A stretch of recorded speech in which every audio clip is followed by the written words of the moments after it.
Hello, today we want to show you our amazing new feature on our online ordering platforms that will allow you to upload your purchase order in PDF format, and we will extract the data for you, allowing you to save time by no longer having to manually type out each product code and quantity to order.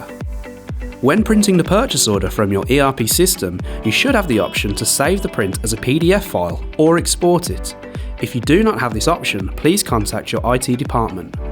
Please note that scanned-in documents may not be able to be fully extracted depending on the quality.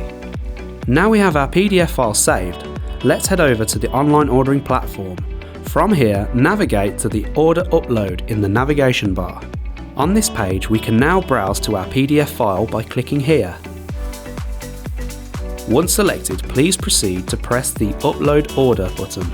Sit back and relax. Behind the scenes, we are uploading your purchase order PDF to a secure server, extracting all the text from your PDF file, formatting it and validating the contents for the product lines.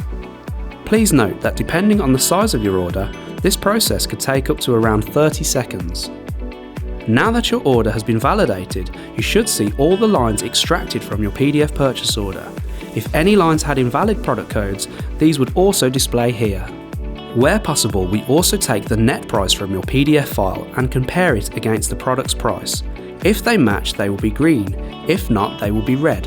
Once you have checked over the lines in the validation screen, you can now proceed to add the order to your basket by clicking the Add Order to Basket button. Congratulations! The products from your PDF file have now been added to your basket. You may now click the View Your Basket button. Now you're on the basket screen, you still have the same functionality as before. You can see any bulk rates you are close to reaching and a value for how much you have saved from bulk rates. And that is it. You can now proceed to the checkout to complete your order.